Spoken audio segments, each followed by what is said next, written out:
é a renda que decide? No caso, pessoas portadores de deficiência física, vale a renda que decide? Exatamente. É o critério para saber se entrega ou não é a renda.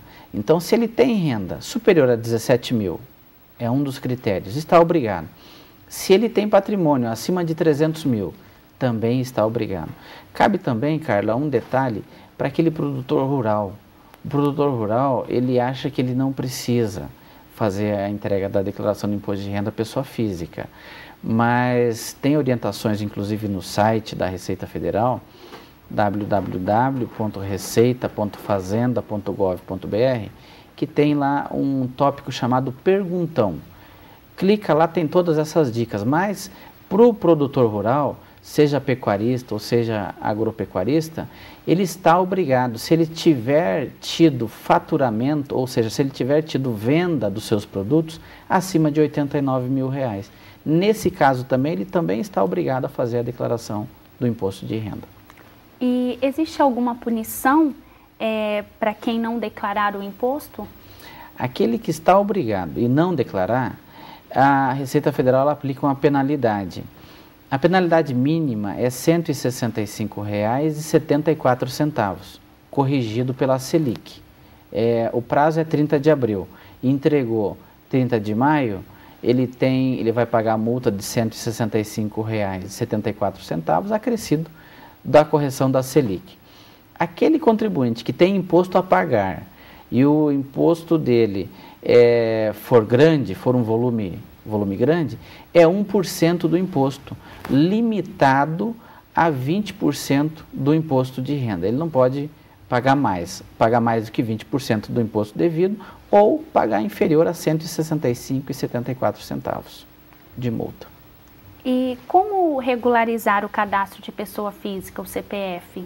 Sim, aquele contribuinte que está obrigado a declarar e não declarou, a Receita Federal, pelos controles da Receita Federal, ela sabe quem está obrigado e quem não está. Hoje os controles estão bastante aprimorados e fechados. Então aquele que porventura está com o cadastro pendente, ele tem que procurar a Receita Federal, ver exatamente qual que é a sua irregularidade, procurar um contador de sua confiança, ou se a pessoa tiver habilidade para fazer a declaração de imposto de renda, ela faz e em 24 horas está regularizada a situação. Ainda, aqueles contribuintes que porventura, cabe destacar aqui, para as mulheres que casam e alteram o nome, de repente ele está pendente por falta de alterar o nome na Receita Federal. Aí é só ir na Receita Federal, levar a declaração de casamento, a certidão de casamento, e altera lá na hora. Ou ainda, ela pode procurar o Banco do Brasil, a Caixa Econômica Federal ou os Correios e fazer a regularização do CPF. Depois de fazer a declaração, o que o contribuinte deve fazer?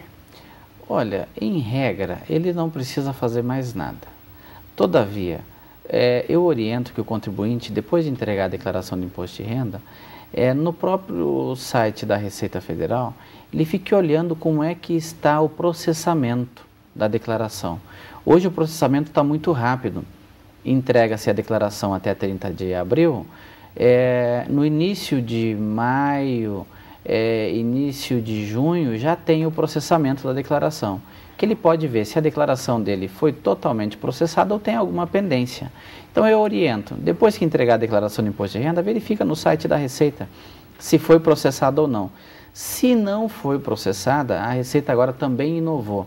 Desde o ano passado, o contribuinte cadastra uma senha diretamente no site da Receita Federal e ele consegue entrar no ECAC, e ele consegue ver quais são as irregularidades do imposto de renda dele. E ele vai lá, faz a declaração retificadora. A declaração retificadora pode ser entregue a qualquer tempo e não paga multa por entregar a declaração. Então, uma dica final é não deixar para a última hora. Sim, sim. A Receita Federal, ela inovou nas suas tecnologias, os seus servidores estão muito bons, mas não é bom arriscar. Chegando próximo do dia 30, já pega e entrega a declaração para não correr o risco no dia 30 de uma falta de energia, quebra do computador, alguma coisa dessa natureza que a Receita Federal não vai suportar e vai aplicar multa para o contribuinte. Tá bom. Obrigada, Neckel. Obrigado. No entrevistando de hoje, eu conversei com o contador Clauber Neckel, que falou sobre a declaração anual do imposto de renda. Lembrando que o prazo para a prestação de contas vai até o dia 30 de abril de 2010. Dúvidas, críticas ou sugestões, o nosso e-mail é tvpantanal@uniderp.br. Até o próximo programa.